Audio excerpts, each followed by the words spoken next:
Ating pakinggan ang mga pagbasa ngayong ika-15 ng Marso, taong 2025, ang Sabado sa unang linggo ng 40 araw na paghahanda.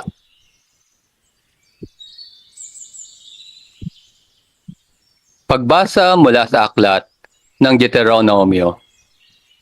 Sinabi ni Moises sa mga tao, "Ngayon ay binigay nga sa inyo ng Panginoon ang mga tungtuning ito.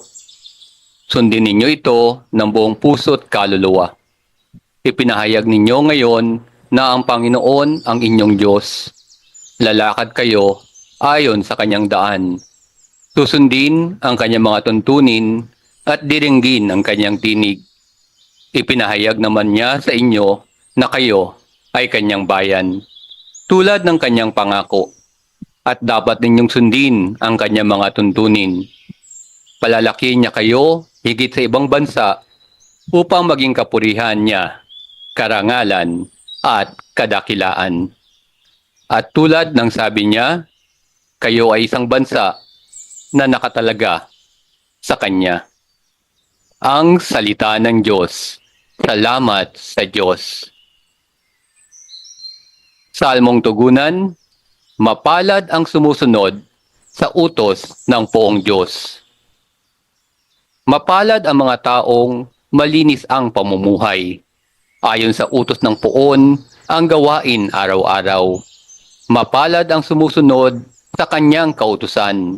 Buong puso ang pagsunod sa utos na ibinigay. Mapalad ang sumusunod sa utos ng poong Diyos. Ibinigay mo sa amin iyong mga utos upang aming talimahin at sundin ng buong lugod. Gayon ako umaasang maging tapat. Susundin ang iyong utos, susundin ng buong ingat. Mapalad ang sumusunod sa utos ng poong Diyos. Ang matuwid mong tuntunin habang aking tinatarok.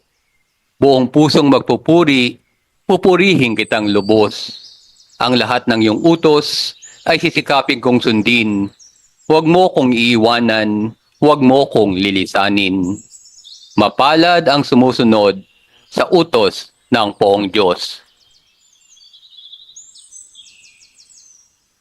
Ngayoy panahong marapat, panahon ng pagliligtas. Araw ngayon ng pagtawag upang makamit ang habag ng Panginoong matapat. Ang mabuting balita ng Panginoon ayon kay San Mateo. Papuri sa iyo, Panginoon. Noong panahong iyon, sinabi ni Jesus sa kanyang mga alagad, "Narinig na ninyong sinabi, ibigin mo ang iyong kaibigan at kapuotan mo ang iyong kaaway. Ngunit ito naman ang sinasabi ko, ibigin ninyo ang inyong mga kaaway at idalangin ninyo ang mga umuusig sa inyo, upang kayo'y maging tunay na anak ng inyong amang nasa langit. Sapagkat pinasisikat niya ang araw sa masasama at sa mabubuti, at pinapapatak niya ang ulan sa mga banal at sa mga makasalanan. Kung ang umiibig sa inyo ang siya lamang ninyong iibigin, ano pang gantimpala ang inyong hihintayin? Hindi ba't ginagawa rin ito ng mga publikano? At kung ang binabati lamang ninyo'y ang inyong mga kapatid, ano ang nagawa niyong higit kaysa iba? Ginagawa rin iyon ng mga hentil. Kaya dapat kayong maging ganap, gaya ng inyong amang nasa langit." Ang mabuting balita ng Panginoon. Pinupuri ka namin, Panginoong Hesukristo.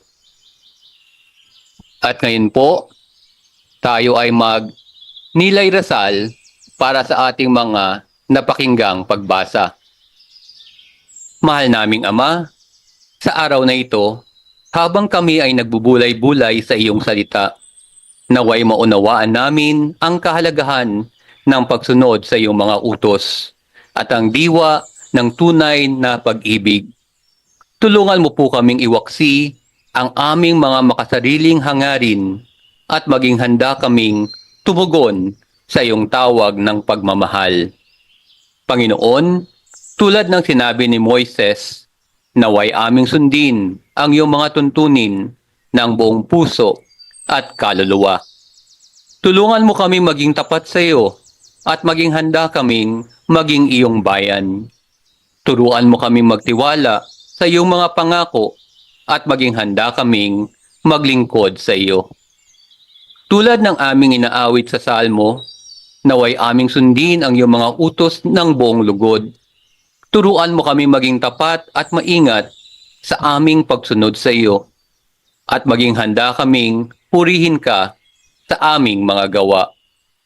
Panginoon, tulad ng sinabi ni Jesus sa mabuting balita, naway maunawaan namin ang tunay na kahulugan ng pag-ibig. Tulungan mo kaming ibigin ang aming mga kaaway at idalangin ang mga umuusig sa amin. Turuan mo kaming maging ganap tulad ng iyong pagiging ganap at maging handa kaming magpakita ng pagmamahal sa lahat ng tao. Tulungan mo po kami maging instrumento ng iyong pag-ibig at kapayapaan sa mundo. Naway ang aming mga gawa ay magpakita ng aming tunay na pagsunod at pagmamahal sa iyo. Sa pangalan ni Jesus, Amen.